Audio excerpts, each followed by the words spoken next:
Coucou. Le problème des implants. OVNI, enlèvement extraterrestre de Diane Aron. Ce qui est quand même du très lourd aussi. Hein. Voilà, c'est parti aussi.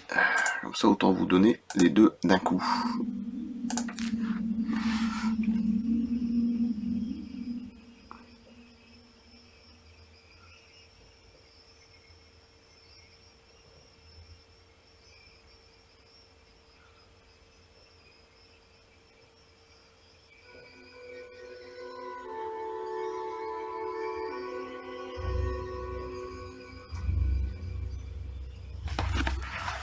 Le problème des implants.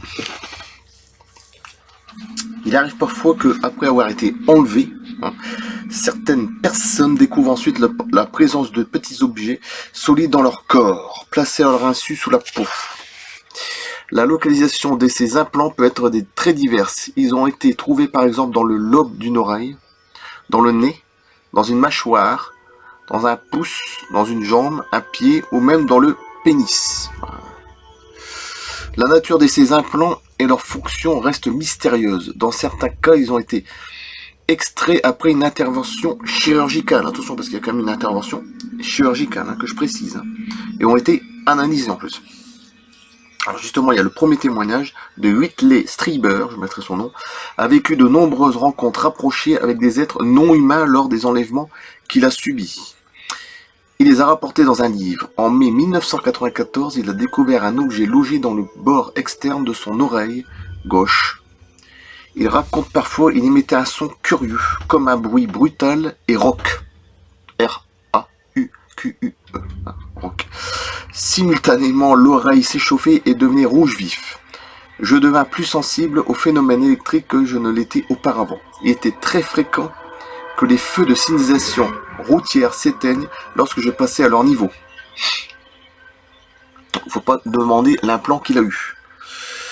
En voiture ou à pied, de même que les équipements électriques s'allumaient ou s'éteignaient lorsque je rentrais dans une pièce. Je ne pouvais m'empêcher de me faire du souci au sujet de mon implant.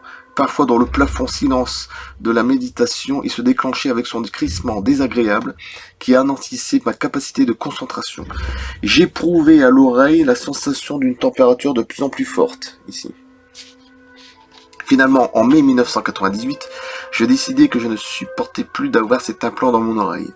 C'est là que je rencontrai le docteur John Lerma, qui accepta de m'opérer. Alors, Whitley Strieber raconte ainsi comment s'est passée cette intervention. Le docteur Lerma a d'abord localisé l'implant dans la partie supérieure du bord externe de mon oreille gauche. Il détermina que l'objet était fermement fixé dans sa position et dégage partiellement l'objet qu'il observa et qualifia de disque blanc. Quand il toucha ce disque blanc de la pointe de son scalpel, un fait étrange et inattendu arriva.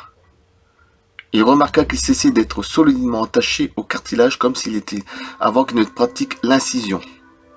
Il indiqua que l'objet se déplaçait comme s'il tentait d'éviter le contact avec le scalpel. Oui, c'est vrai. Bon, faut imaginer quand même l'intelligence que ça. Quand il le toucha de nouveau en l'attrapant, cette fois-ci, il y a eu une réaction plus franche. L'objet se déplaça de 25 mm de point d'incision.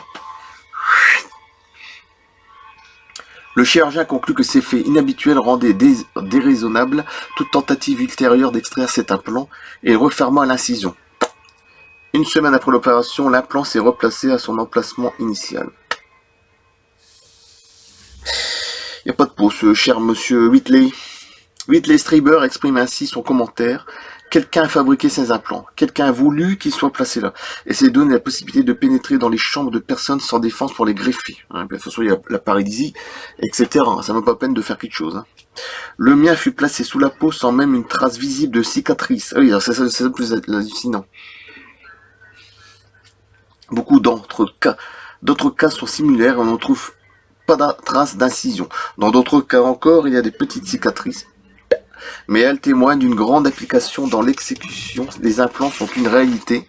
Alors, commentaire, des implants animés par l'intelligence, alors que selon le chirurgien, l'implant était solidement attaché au cartilage avant son intervention. Il s'est ensuite déplacé sur une distance relativement grande de 25 mm. comme s'il tentait d'éviter le contact avec le scalpel. Quelques jours après l'intervention a été abandonnée, l'implant est revenu à son emplacement initial. Ces déplacements peuvent paraître ahurissants. Quand cet objet réagit ainsi aux actes de chirurgien, il ne se comporte pas comme un objet ordinaire qui resterait inerte. De plus, son mouvement n'est pas quelconque, il constitue visiblement une réaction à l'intervention du chirurgien et a pour effet de le déconcerter jusqu'à ce qu'il renonce à l'opération. C'est pas si, je sais pas si vous imaginez un petit peu quand même le truc, je sais pas. Enfin, ok. L'objet semble être animé par une intelligence extérieure à celle de la personne. On conçoit aisément que ce comportement paraisse aberrant et impossible aux yeux d'un chirurgien comme de n'importe quel esprit rationnel. Et c'est effrayant. Faut pas oublier que les feux de signalisation routière s'éteignent lorsque je passais à leur niveau, hein, en voiture, ou les équipements électriques s'allumaient ou s'éteignaient lorsque je rentrais dans une pièce, etc., etc. Voilà, alors c'était du lourd, je sais, le problème des implants, mais au moins j'ai fait la vidéo. J'avais fait dans le temps, mais quand j'avais dû couper le long 50, c'était il y a au moins, je sais plus, au moins un an. Peut-être plus.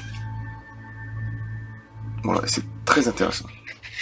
Le problème des implants, comme ça vous fait 2 belles vidéos. Et je coupe là, et à bientôt. Merci. Je vais peut-être balancer une vidéo juste après sur... comme j'adore les camions américains, je pense que je vais faire ça. Kenworth W900. À bientôt, merci.